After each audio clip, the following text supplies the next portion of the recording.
What's up, ladies and gentlemen? This is Scene Snob here with the Commander and Geek, Casey Plott. Holler. So we just kind of birthed a new show, Magically. the 20-Minute Wrestling Podcast. We just started talking about wrestling, and we realized we're taking up all the time of the podcast talking about wrestling. So we are going to do a separate show. So if you love wrestling, Wednesday we will put out the 20-Minute Wrestling Podcast. The weekly Wednesday Wrestler with your pals, Casey and Mike. All right, I like that better, actually. So this is very abrupt. I'm just putting this on the beginning of the podcast. Check it out. Let us know what you think. And make sure you spread the comment and spread the word about us. Thanks. Bye. Ladies and gentlemen, I am the Commander in Geek. And I would like to welcome you to the most exciting, the most irreverent, the greatest of all time of any podcast from your ears out of our mouths.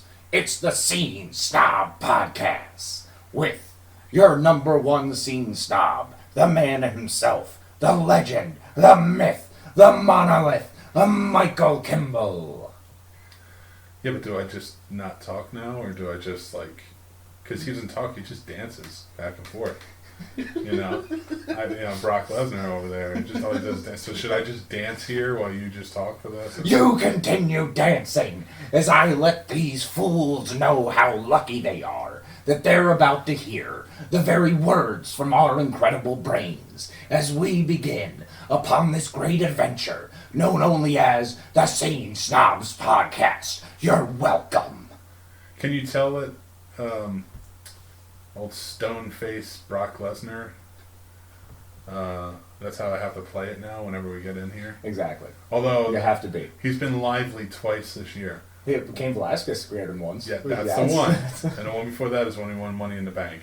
Oh God. And then he was dancing around like it was a boombox for the next 20 minutes. Oh, I'm sure he was. Did he break dance? Hated that. Like the most movement he's ever done in a match? Did he? I don't even know. I believe he would. So weird. Especially after he beat Kofi Kingston and I'm still furious over that. I actually rewatched it with River. 7 seconds. I rewatched it with River because I was like, River, you want to watch Friday Night SmackDown? And she's like, yeah, and she hadn't seen that episode, so of course I have to go back in time, watch that episode. And she loved everything about it. Was absolutely miserable over that. She even looked up to watch Brock win it and shrugged her shoulders. My 6.5-year-old shrugged her shoulders and went, meh. I was like, well, what'd you think, Rose? And she's like, it's kind of dumb and boring.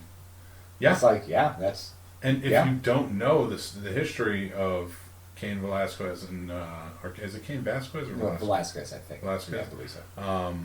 Or is it Cain Vasquez? I watched their match where he beat Brock Lesnar, and it was kind of... But I didn't, know him. Right. And then when he came back, I'm just like, wait, isn't that the guy who beat him? I was like, okay, so they're doing a storyline here. Great. What happened to Coffee? Yeah, how about Kofi, who worked his whole career for this, was actually always been impressive. He's always been that guy like the Royal Rumble who had an amazing save. He's always been mega athletic and always had a good storyline. They just never gave him a push. And he finally got that push, and it's unfortunate that his defeat comes at the hand of Brock Lesnar. I feel like the only reason they did that is to ensure that he will be in the Hall of Fame one day singly. He will get there before the New Day gets there. Oh, absolutely. Yeah. No, I'm sorry. He will get there after the New Day. New Day will get there before him. I think they should. I mean, we're 6-time tag team champions? 100% agree. Yeah, definitely should. But I think that was I've been here 11 years. I'm a well-known wrestler. You got to hook me up. Give me some. Give me the belt. Yeah, give me some. I know I'll never be a Universal Champion, but give me the belt. Right. And I think there was a reluctance there on Vince's part. Well, of course there was. I mean, it's unfortunate, but that's kind of what Vince does. He's reluctant to push a lot of the people who more or less deserve pushes. Yeah. And I think that's kind of unfortunate. Yeah, and when he's in the jam, we'll be, what do you call it? He will just go back to the veterans. We don't even wrestle. That's my problem with Brock, man. We don't get wrestling matches out of Brock Lesnar. We get farces and stories and the larger than life reactions. We don't get true matches, and it's not worth it. And I don't like it. At least the Roman Reigns thing they're doing with Daniel Bryan, that's cool. They're trying to do something with the Lumberjacks and having the Rowans and Luke Harper. That's cool. But there's not a lot else going on. It's No. still Roman Reigns. Like even like the OC, like, and they had this draft this past Friday, and the OC gets drafted like second overall in Raw. So Oh, wow. it was Becky Lynch, Roman Reigns going to Becky Lynch Raw, Roman Reigns going SmackDown. Oh, the OC, the whole stable, going to Raw. They've been getting knocked around. It's been making AJ look stupid for a while now. You know, it's been ridiculous. It's not been an effective. It's a cool stable, and it could be effective, but they're getting buried. So, but they go second overall to Raw. Oh my God! The only good thing about SmackDown this week, and only because it was funny, was the two war rooms of executives, with my air quotes, Oh, God. of WWE executives from SmackDown and Raw in a room like it's an actual draft, cheering whenever they would get somebody. Oh, wow. Clearly, this is pre-handled, Of course. pre-picked, and Oh, yeah. Fox is just basically like giving me what we want. Mhm. And then they filmed these two things, and both of them had the football robots from Fox. Oh, no. Oh no, I'm sorry, just SmackDown had the football robot. Oh, no. And just standing in the corner cheering with them and high-fiving all these executives. I'm like, what is happening here? They're trying to make it, the executive stuff, as exciting as the actual wrestling. They've made it so that the old men who used to watch Hulk and Ric Flair, who are really old, get more excited about the prospect of the front office war than actually what's going on in the ring. And now they've taken Renee Russo, not Renee Russo. Oh my God, we need to get back to the movie stuff soon. I guess I'm just jonesing. I can tell. That Thomas Crown juice is Why flowing. am I skipping on her name? Renee. Renee, yeah. Renee Young. There you go. God, That's the I'm one. so bad tonight. Renee Young, who a lot of people I guess didn't like. I don't know. I mean, like didn't like her, but like didn't like her on his commentary. But I thought she was great. Yeah, I thought her fantastic. back and forth with Corey Graves was awesome. It was really and good. Corey Graves became more effective as a commentator when he had her there. Because get Michael Cole out. Like that's his name now. Is get Michael Cole out. That's all I want. I want him out. He's terrible. The GMCO? I don't remember that guy. God, he's the worst. He's been terrible. And then, just get rid of him. But, and then just have Renee and Corey and just going back and forth. But they took Renee, and she is great as a panelist. Mm-hmm. So, creating a show that's kind of like Fox Football Sunday, Right. but for WWE Backstage is what they're calling it. But then support her. Get her guys who are great, or girls, I don't care, as commentators. Mm-hmm. Charlie Caruso can do it. She does it for First Take on ESPN sometimes, and Yeah. she's great on that show. Mm-hmm. So like, have them play off each other if you want it to have a sports vibe. But they put Booker T in there. No. Yeah. No. So it'll be funny. I mean, but it's only so funny. It's only funny with the flubs. And the problem is, not everything's a flub with Booker T. My big problem with Booker T is the fact that you got one, usually two good lines out of Raw, but 90% of the time it's boring. Yeah. Or annoying. Well, I have heard the rumors that they're gonna CM Punk's coming back to host it. Oh, really? Like they'll all be the panel. Oh, wow. But get more up there. That's why Yeah. there's 6 people on the panel on Fox NFL Sunday. You got to 'cause have it more works. perspectives, yeah. Yeah, and like player perspectives, coaching perspectives, veteran perspectives versus newer guys. You know? See, I'd love to have a Paul Heyman or one of the manager types on the actual panel. He's too busy now. No, I understand he is. I'm saying one of his types, like someone like him who would have that other side introspective. Man, get Kevin Nash up there. No, he's too dry. You think? It'd be great if they could get Razor. Oh my. And then just be like, you know who I am. Oh my God, you know me.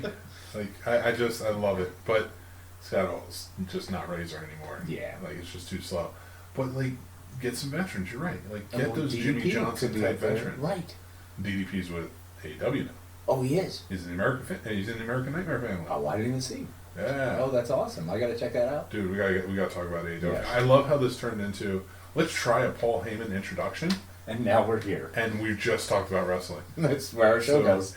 So write us. Tell us if you like the wrestling. If not, we might have to do a side wrestling show. Yeah, we may have to. But with so much going on. Yeah. But which has been fascinating because I'm loving AEW. Just that first episode that I watched, along with NXT. NXT is great. I'm loving NXT because I like Beth Phoenix. That's how she's cardboard. I guess she's cardboard, and her voice can be a little frustrating, but I like her insight. I feel like she does say intelligent things at least per every match. I mean, that's way greater than Booker. Yeah, that's true. Let's be honest. I mean, Jerry the King Lawler. Oh, she's smart. She knows wrestling. Yeah. She knows the business.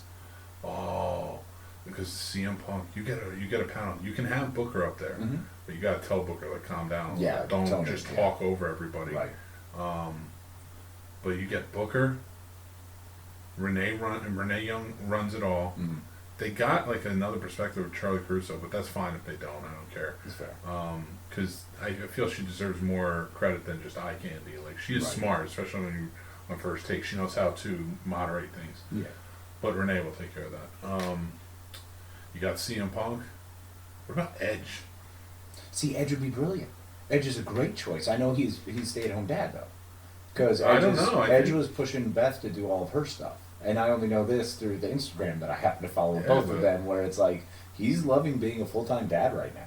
Is he? Because I have heard that ever since he came back, that he might want to come out of retirement. He did quit the Edge and Christian podcast. He did, yeah. And he is talking about potentially coming back. I know he's done that because with her following her dreams, it's been 3 years. So I guess that's long enough. No, I mean, let her keep doing it, though. But, I mean... You know, if he wants to work too, like I think he'd be a good panelist. Oh, a good veteran panelist. Yeah, exactly. Having people up there like that as a panelist would be fantastic. But you have to have. I mean, where's Mick Foley? How come Mick can't be doing any of that? No. Come on. No, it's just not it. You know, he's a good talker, right? Because he's got a great podcast, but he's too busy. He's got a show. He's got his podcast. Everything's Stone Cold. Oh, well, of course. If you can keep Stone Cold like. Don't make him crazy in the ring. Just have him how he is when he's Steve Austin on the side doing the Stone Cold podcast. Great, but there's so many. There are so many veterans that you can get, even from the Attitude Era, the Ruthless Aggression Era, the old school Golden Era.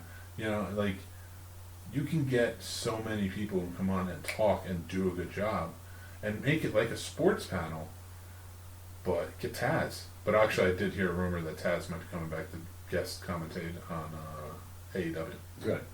Because I used to like Taz. I liked his. Taz couldn't be a commentator because I guess he has a lot of beef with Michael Cole, which in turn has a lot of beef with, I'm sure, Vince or whoever else. See, and that was something I really dug, was because Taz and Michael Cole went at it. Well, this was real life beef. Right. Like, this is like something I guess they're never coming back from or whatever. I don't know the whole story. Okay, gotcha. I had heard it a while back. Okay. I don't know the whole story. Yeah. Taz was one of the few, in my opinion, over the tops that worked. He was closer to Jerry the King. That style where he'd be big, he could be gruff, he could be the player, he could play the heel, you know. He was a good caller. And Corey Graves is fantastic at it. You know, Corey Graves does a wonderful job at it. I think Corey Graves needs his own radio show. He's smart, and again, he's another one that if you're making this panel, although he's so big. Well, no, now he's just doing SmackDown. He's not doing both shows anymore. Good. So, if they really wanted to, he could host with Renee, and that would be a good panel. That'd be fantastic. Smart too. Yeah. And they're gonna have that. It was like when they had that primetime wrestling with not primetime, but which one was it? Or it was Saturday morning, where it was Gorilla Monsoon and Bobby the Brain Heenan hosted the show, and they just showed highlights of the weeks. Yeah. There was that hour long on USA. Yeah. That was it was perfect. It was great, and they would always just bash each other. I mean, Heenan, man, he was the best, but because he was brutal. Those guys were funny and they were quick. Oh yeah. It was one of the great things to listen to was the back and forth was always wonderful. And that's why JR and the King. I mean, they were great. And of course, the King being so outrageous, he got big, but he got big in a fun way, and it was safe. You know, Taz would get big, and it's like, is he gonna punch somebody? And then you have, Harlem Heat get all angry. God forbid, who knows what Booker's gonna do? The guy's above loose cannon. It's part of the joy of having him in there, but it's also annoying when he just talks over everybody to lick someone's poop heel. I don't want to hear that. But the what do you call it? What's his name? God, why is this happening to me? I don't know. I think it's early onset Alzheimer's. Possible, yeah. 37, I'm a goner. But that's it, man. And that's not even making a joke, because that shit's legit. Yeah. Oh, I cursed. It's your turn. I gotta put it in the swear jar, man. I didn't do it. Oh, Yet. I hate that. And I told myself, too, because there were things that I was cursing about. I was like, I'm going to talk about this on the show. And I'm like, but I have to say this. And I have to say this. And I didn't do it. Can't do it. I'm so mad at myself. But, no, it's... well, let's get to AEW, because I do want to talk about that, because I'm very excited about that. Let's shift gears a little bit. Then at least, like, I know who I'm talking about. But, like, the Inner Circle introduction to that stable this week was awesome. Yeah, the Inner Circle was rad. The Inner Circle was a lot of fun. Jericho, man, he is just so funny. And I love that he's back into that whole, you're welcome AEW, if not for me there would be none of this. And everyone's back into chanting Jericho, and yet also kind of booing him because he's still being a heel. Oh, yeah. But how can you not love him? Like, there's so much hype around him and so much joy around AEW. It's great to hear those fans. But then I look at prices, and I'm like, how in the world are you... No, I can't afford that. Well, yeah. I mean, it's fair. But, like, I kind of don't blame them, like, as much as... Because there's still some showmanship there. So, when you go to a show, it's going to be good. It's not going to be like, oh, I went and did something that was... like, we put together, like, a gymnasium to go and come watch us. We're on TNT. It's like, no, they're legit. They're going places. And you got to pay for that. That's fair. I understand that, and I do get pricing things out. It's just tougher to afford those things. It is. You're 100% right. And that's with all sporting events, though. I mean, that's kind of my middle class bitch. It's hey, welcome to lower middle class, where you have to wait a year to go do one thing you've been hoping for. It's a bummer. You mean lower middle class, where you shouldn't even be in lower middle class, but they tell you you're in lower middle class, so you just gotta live that way? Yeah, pretty much. And now I can't afford the movies every day. That's my biggest problem. Privilege. The things we don't have. Well, the list is small, so let's just keep on rocking. I feel like we need to switch gears, because we're 16 minutes in, and we're still talking about wrestling. I don't want anybody to turn this off. Or we should just do a new show called the 20-Minute Scene Snob Wrestling Podcast. I'm okay with that. Hey, look, it still scenes. Oh my God. All right, let's just do that. Let's just wrap it up. Let's finish with AEW and we'll have our new show. Our Wednesday show. We created a show before we actually started our show. I'm so excited. Oh my God. So whoever's listening This is the inception of the inception. Oh yeah. These are plans. They're just coming out. You can't control the wrestling Manitou. It just comes in. It just flies all over you. Oh my God. Well, yeah, so I love the fact that the Inner Circle and now the Nightmare Family are at it. Cody's coming out strong, Full Gear, which is their November pay-per-view. Okay. I'm excited for it. Where is that going to be at? Do you know? I don't know. Is that an LA thing? Are they doing? It might be Vegas. I don't know. Okay. And they did All In and All Out in Vegas. I'm not 100% sure. I should look it up. Or is it Cleveland standing out to me for some reason? What's it called again? Full Gear. Full Gear. Yeah. AEW's Full Gear. And we're going to get Moxley versus Kenny Omega, which has been building up nice. Because in the first episode, if you remember, Moxley came out and destroyed Omega all over the place. But then Omega came out the last episode with a baseball bat wrapped in barbed wire and a broom. Oh, yeah, you hit me up right in. So Mike and I were texting back and forth as this is happening. And I was super excited because I was going to NXT and then flipping back over to AEW, just going back and forth, trying to compare the shows. And I'm a huge NXT fan. Like, once Mike introduced me to NXT, and I watched NXT and got into it, I'm like, this is so much more fun because it's the kids learning stuff and figuring stuff out, so you get to watch them progress. But now all those people who were NXT when I started are like officially members, the heads of NXT. They're the mainstays. And, a couple of them took off, like Ricochet went to Raw. You've got Johnny Gargano left and came back. And, so a whole lot of them have been doing that back and forth. But I like those wrestlers because they're more, I know them. AEW doesn't have the face recognition as much. Kenny Omega I only know a little bit of. Cody Rhodes I only know a little bit of. Yeah. So learning more about them has been a lot of fun. And then you have Jericho, who's just going to be the best heel that you can ever imagine. And has been since like 1994. Yeah, pretty much. I mean, he and The Miz, I can see why The Miz was like, I'm going to just be this guy. Just big. Yeah, but they turned it. Don't even get me. We'll talk about that on the next 20 minute Scene Snob wrestling podcast. We are rounding down, so that's it. So like, okay, everybody, if you're listening to this, this is our Wednesday Scene Snob wrestling podcast, 20-minute wrestling podcast. We're still working on it, but make sure you listen. We will cover WWE, Raw, SmackDown, AEW, and anything else that we can. Cover all the wrestling world that orbits your universe. Listen, I can't cover it. I'm not covering Impact. I'm not covering all that. You're not going to be on top of New Japan, bro. Oh, New Japan I'll be on. Don't worry about that. We'll have special, we're going to have a special, 2-minute buffer in between for us. I love it. Where it's just you and I talking about, all right, this is who this is in New Japan. Yeah, I'm going to seriously need the walkthrough because I'm pulling up the AEW stuff, and as I'm trying to pull up and figure out where the next one is, I'm just learning more about AEW wrestlers. Oh yeah, I see you over there. But you have NXT. You're gonna want to have to be the one to go strong on that. Okay, so we're at 20 minutes, so we're gonna bring this down. Mm-hmm. Check us out. We will get this better in the future because we're kind of digging this right now. Yeah, this is working out really well. So I guess we just need to work on a sign off for this. You know what I want to end with? Every week we won't start it this week, but let's dream matches. Ooh. Not all time. Okay. Now. Oh, right currently. now. We can get an all time down the line. Okay. Or we can do a special or something. Okay, I like this actually. All right, so are we gonna finish? Did we decide which company? It could be any company. Okay, cool. So you just throw together a dream match. Awesome. For me, I'm choosing Kenny Omega. Who do you have going up against Kenny Omega? Ooh, against Kenny Omega right now. Yeah. In this moment. Anybody, NXT, yep. anywhere. Right now, with Kenny Omega and his style, I actually, because there is no heat up behind him and I want more heat, I'm going back to AJ Styles. I miss AJ Styles being that top guy. I love the heat when he's on top. He's a lot of fun to watch. He's got that big high flying, and I love him versus Omega, nice. You know? That's solid.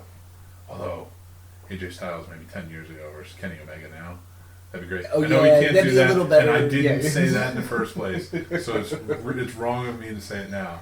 So, How dare you? Today, but today, right still now, be a good match. I would like to see that match because I think AJ has enough left in the tank for at least 2 more good pushes, good hard career pushes. You know, I think he's not Twilight yet, and it feels like he's starting to get in the shuffle, and I hate when people I love get in the shuffle. It's the worst part of wrestling. All right, it's the most annoying. We'll sign off with that, and we'll come back next week and after long discussion off the air, who would win, Kenny Omega. We will. Come on, that forearm, the fabulous forearm's gone. Oh my God! Don't even get me started. We're gonna have 20-minute podcast where I just rant about the Superman punch. But anyway, signing off for the Scene Snobs Wednesday 20-minute wrestling podcast, which will probably be changed, but right now that's what it is. Thank you very much, ladies and gentlemen. The beast has left the building.